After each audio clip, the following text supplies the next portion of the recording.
जय हिंद। आज के वीडियो में हम लोग पृथ्वी, जिसे अंग्रेजी में अर्थ कहते हैं, के बारे में जानेंगे। तो चलिए देखते हैं, इसके बारे में थोड़ा सा पढ़ लेते हैं। हमारी पृथ्वी लगभग गोल आकार की है। कैसा है? हमारी पृथ्वी लगभग गोल आकार की है। गोल नहीं है, लगभग गोल आकार की है। यह ध्रुवों पर थोड़ी चपटी तथा मध्य में थोड़ी उभरी हुई है। यह उत्तरी ध्रुव तथा दक्षिणी ध्रुव पर थोड़ा सा चिपटी है। अगर कोई लिट्टी अगर गोला बना दें या गुलाब जामुन जब बनता है तो गोला बना के हल्का सा उसको दबा दें तो उस आकृति का हो जाता है। इसलिए इसके आकार को भूआभ या ज्वाइड कहा जाता है न। ऐसा जो आकार बनता है, जब अगर गोलाकार बना करके हल्का सा दबा दे उसको, तो ये थोड़ा सा उभार हो जाता है, ये हल्का सा दब जाता है। ऐसी आकृति को हम लोग क्या कहते हैं? भूआभ, अंग्रेजी में ज्वाइड कहा जाता है। और पृथ्वी से संबंधित और कुछ महत्वपूर्ण बातें हैं, उसको देख लेते हैं। जीवन के लिए अनुकूल परिस्थितियां संभवतः केवल पृथ्वी पर पाई जाती है, इसलिए इसे हरित ग्रह या ग्रीन प्लैनेट कहते हैं। क्या कहते हैं? हरित ग्रह या ग्रीन प्लैनेट। क्यों कहते हैं? क्योंकि जीवन के लिए अनुकूल परिस्थितियाँ केवल संभवतः केवल कहाँ पाई जाती है? पृथ्वी पर। और पूरे ब्रह्मांड में संभावना व्यक्त की जाती है कि ऐसा कोई जीवन के लिए कोई अनुकूल परिस्थिति नहीं है। दूसरी है, पृथ्वी पर जल की अधिकता के कारण, पृथ्वी पर क्या है? 71% जल है, जिसके कारण अंतरिक्ष से देखने पर, ये अंतरिक्ष क्या होता है? जब पृथ्वी के वायुमंडल क्षेत्र के ऊपर और ऊपर चले जाएंगे तो उसे क्या कहा जाता है? अंतरिक्ष। या कह सकते हैं दो आकाशीय पिंडों के बीच वायु रहित स्थान को, जहाँ पर वायुमंडल न हो, उसे अंतरिक्ष कहते हैं। तो अंतरिक्ष से देखने पर नीले रंग की दिखाई देती है, इसलिए इसे नीला ग्रह भी कहते हैं। पृथ्वी को क्या कहते हैं?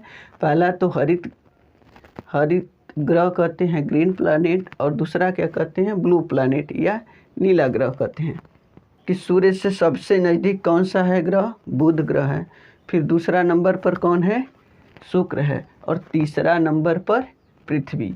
सूर्य से दूरी के क्रम में यह तीसरा ग्रह है।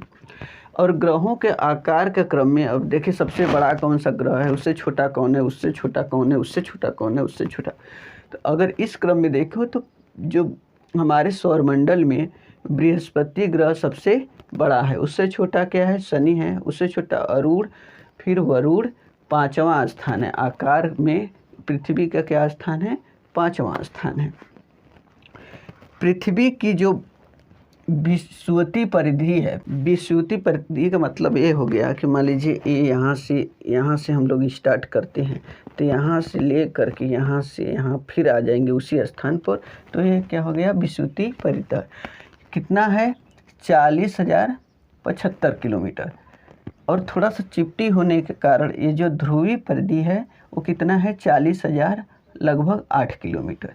और इसका व्यास इस तरफ से उस तरफ अगर छेदा कर दिया जाए इधर से इधर के लिए, तो इसका जो व्यास है पृथ्वी का कितना है? 12,756 किलोमीटर। इसके अलावा हम लोग पृथ्वी के बारे में कुछ और ख़ास बातें जान लेते हैं।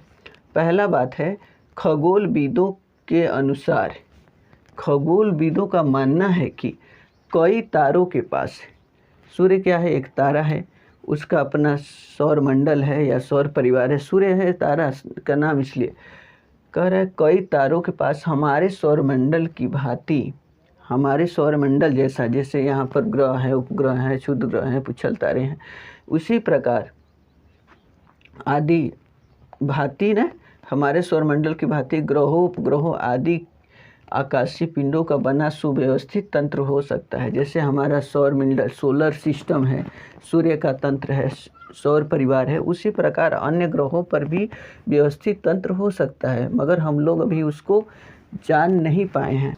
दूसरी बात, अंतरिक्ष से देखने पर पृथ्वी कैसी दिखाई देती है? नीली। अगर हम अपने वायुमंडल क्षेत्र के ऊपर से देखें तो पृथ्वी कैसी दिखाई देती है? नीली। क्यों? जल की अधिकता के कारण। जबकि पृथ्वी का वायुमंडल अंतरिक्ष से देखने पर काला दिखाई देता है। अगर हम लोग अंतरिक्ष से देखेंगे, ऊपर से देखेंगे वायुमंडल को, पृथ्वी को देखेंगे तो नीला दिखाई देती है, मगर वायुमंडल जो हवा है चारों तरफ पृथ्वी की, उसको देखेंगे तो देखने पर कैसा दिखाई देता है? काला दिखाई देता है। तो आज के वीडियो में हम लोग पृथ्वी से संबंधित कुछ महत्वपूर्ण बातें जानने का प्रयास किए। आने वाले वीडियो में हम बात करेंगे किसी और टॉपिक पर। तब तक के लिए जय हिंद।